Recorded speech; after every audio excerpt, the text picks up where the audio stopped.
Hello नमस्कार साथियों, दूसरे सिविल क्लासेस में आप सभी लोगों का स्वागत है, हार्दिक अभिनंदन है। मेरे प्यारे साथियों, जैसे कि आप लोग भलीभांति परिचित हैं कि हाल ही में उत्तराखंड पब्लिक सर्विस कमीशन की ओर से एक नोटिफिकेशन जारी किया गया है और उस नोटिफिकेशन में बातों को प्रॉपरली क्लैरिफाई नहीं किया गया है।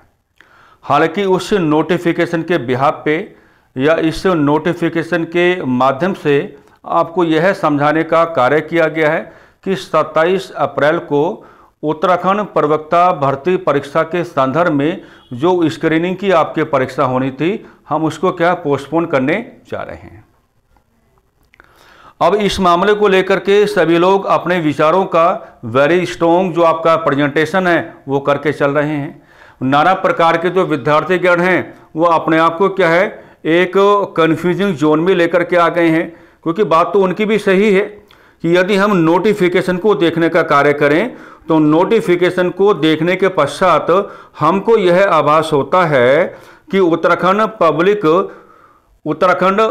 पब्लिक सर्विस कमीशन की ओर से इस बात को बिल्कुल भी क्लैरिफाई नहीं किया गया है कि स्क्रीनिंग का एग्जामिनेशन होगा या नहीं होगा। केवल इस बात को आपके सामने रखा गया है कि अग्रिम आदेश तक 27 अप्रैल को जो होने वाली परीक्षा थी हम उसको पोस्टपोन करने का कार्य कर रहे हैं। हम मानते हैं कि ये एक बहुत ही बड़ा डिस्टर्बेंस है। कमीशन की ओर से जो भी पत्राचार हुआ है उसमें तमाम प्रकार की बातों का स्पष्टीकरण आपको नहीं दिखाई पड़ रहा है। इससे क्या होगा कि विद्यार्थीगण अपने आप को नई प्रकार की परेशानियों से घेरने का कार्य करेंगे और जो नाना प्रकार के संस्थान हैं, जो नाना प्रकार के शिक्षण संस्थान हैं, जो इस परीक्षा के संदर्भ में अपने तरीके से विद्यार्थियों को डायरेक्शन देने का कार्य कर रहे हैं, उनको भी आने वाले समय के लिए योजनाएं बनाना काफ़ी चुनौतीपूर्ण हो सकता है। देखिए, मैं कुछ बातें आज आपसे करना चाहूँगा। हालांकि मैंने पहले एक डिस्कशन आपके साथ किया था, उसमें मैंने आपको ये समझाया था कि क्या होना है, कैसे होना है, ये तो केवल दो ही तरीके से आप कह सकते हैं, या तो ईश्वर जाने या फिर क्या जाने, आपका कमीशन जाने। लेकिन यहां पर हम कुछ अब इफेक्टिव कैलकुलेशंस हमको करने की आवश्यकता रहेगी, ताकि ये जो आपकी इफेक्टिव कैलकुलेशंस हैं, जब इनका वेरी स्ट्रॉन्ग प्रेजेंटेशन आपके सामने आए तो आपको एक मध्यम मार्ग मिल जाए। आपने सुना होगा, जब आपको चारों ओर से परेशानियां घेर लें तो उन तमाम प्रकार की परेशानियों से बाहर निकलने का एक ही रास्ता होता है कि आप मध्यम मार्ग को अपना करके व्यवहार करने का कार्य करें। आखिर ये जो आपका मध्यम मार्ग है ये आपको कहां से मिलेगा, किस तरह से मिलेगा, ये हम आज आपको थोड़ा समझाने का कार्य करेंगे। पहले तो इस बात को समझ लो कि ये लगातार देखा गया है कि उत्तराखंड प्रवक्ता भर्ती परीक्षा के संदर्भ में जो स्क्रीनिंग का एग्जामिनेशन है उसको लेकर के बार बार डिस्टर्बेंसेस आपके सामने आए हैं। और मनोविज्ञान का एक नियम यह कहता है कि जब किसी भी वस्तु स्थिति के संदर्भ में आए दिन नई नई प्रकार की खबरें आती रहें, आए दिन नई नई प्रकार की खबरें आते रहें, तो ऐसा माना जाना चाहिए कि उस वस्तु स्थिति में गहरा परिवर्तन होने जा रहा है। यानी कि हम आपको यह समझाने का कार्य करेंगे कि स्क्रीनिंग का जो आपका परीक्षा होना था, यह हमको लग रहा है कि स्क्रीनिंग की परीक्षा के संदर्भ में गहरा बदलाव होने जा रहा है, बिल्कुल गहरा बदलाव होने जा रहा है, क्योंकि डिस्टर्बेंसेस बार बार आ रहे हैं।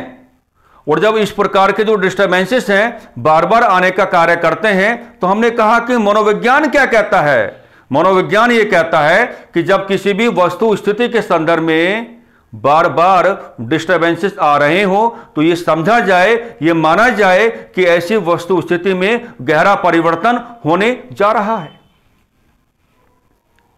अब कमीशन क्या कहता है? कमीशन ये कहता है कि 27 अप्रैल को जो स्क्रीनिंग की परीक्षा का संचालन होना था या निष्पादन होना था, हम उसको पोस्टपोन करने का कार्य कर रहे हैं और एक आने वाले आदेश के माध्यम से आपको समझाने का कार्य करेंगे कि उत्तराखंड प्रवक्ता भर्ती परीक्षा किस प्रकार के व्यवहार को अपनाते हुए अपने आप को क्या है भाई आगे बढ़ाने का कार्य करेगी। हमको ऐसा लगता है कि कमीशन ने इस नोटिफिकेशन में जिस भाषा का प्रयोग किया है, कमीशन मांगता है आपसे टाइम, और कमीशन जो आपसे टाइम मांग रहा है वो किस संदर्भ में मांग रहा है मेरे प्यारे साथियों।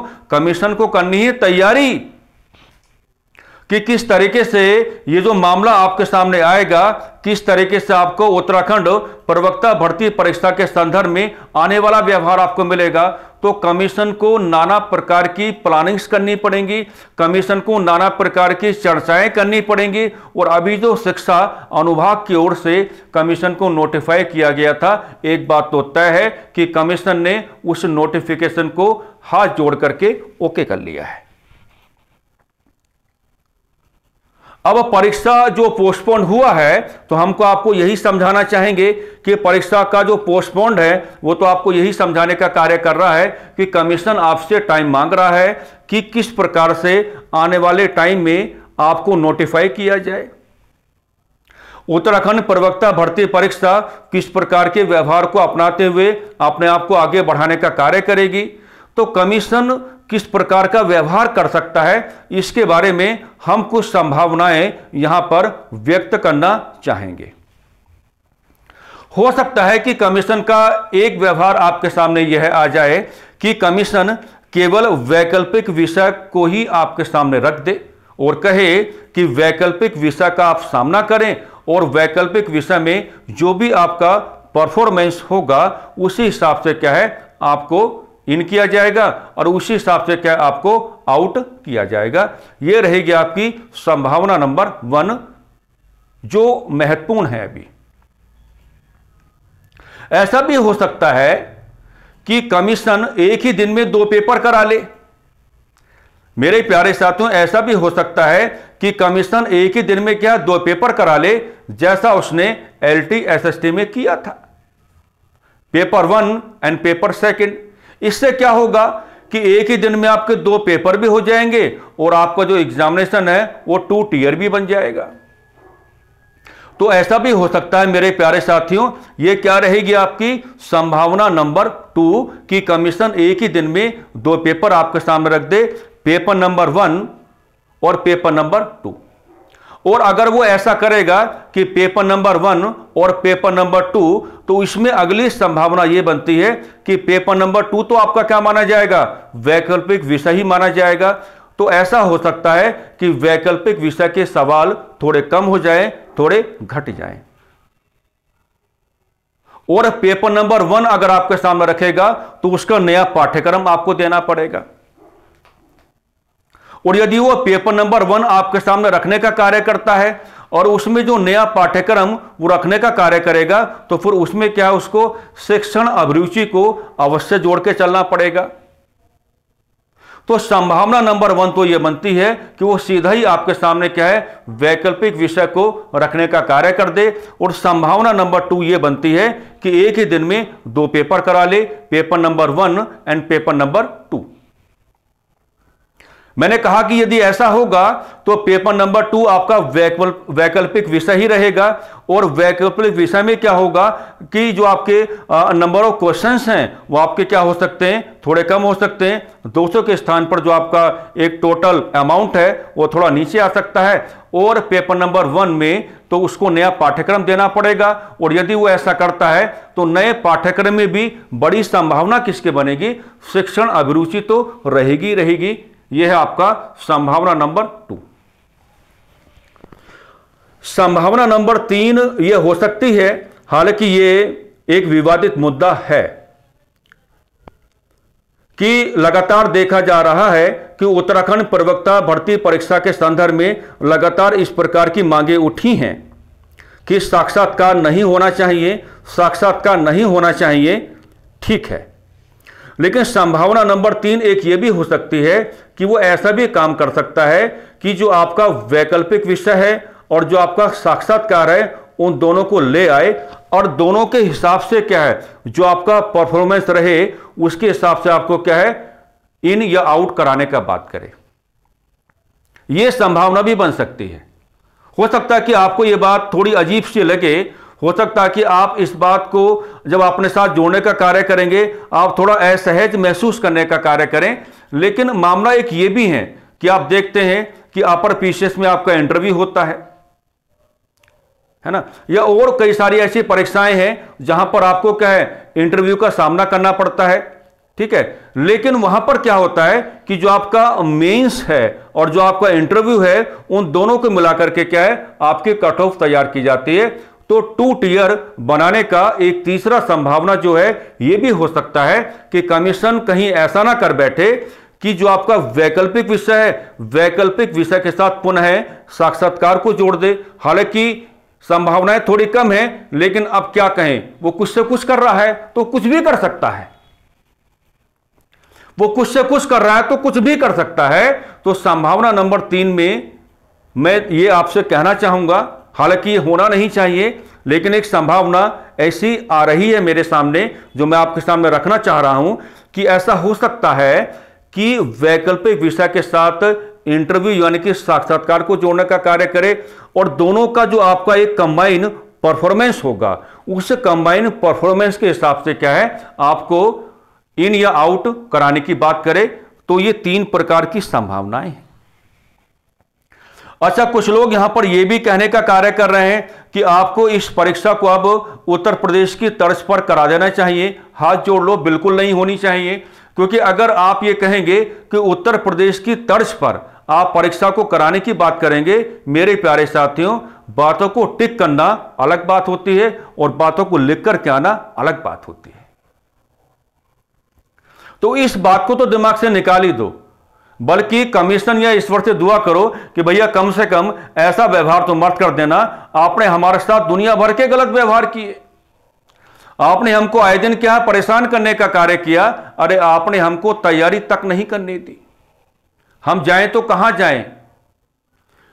अगर आप ये कहेंगे कि उत्तर प्रदेश की तर्ज पर इस परीक्षा का आयोजन हो जाए तो मेरे प्यारे साथियों मैं कहूंगा कि बिल्कुल भी नहीं होना चाहिए।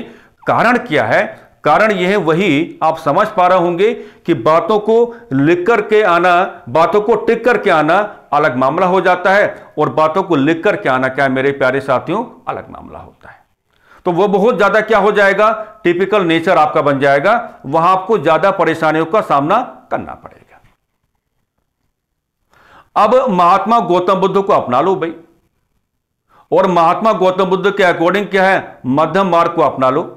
और मध्यम मार्ग यही कहता है, जो मैंने पहले भी आपको समझाने का कार्य किया था, कि आपकी इस परीक्षा में दुनिया भर के डिस्टर्बेंसेस आ जाएं, आपकी इस परीक्षा में दुनिया भर के डिस्टर्बेंसेस आ जाएं। मैंने पहले भी कहा था कि आपकी इस परीक्षा की एक वास्तविक सच्चाई ये है कि आपको अपने वैकल्पिक विषय का सामना करके चलना पड़ेगा।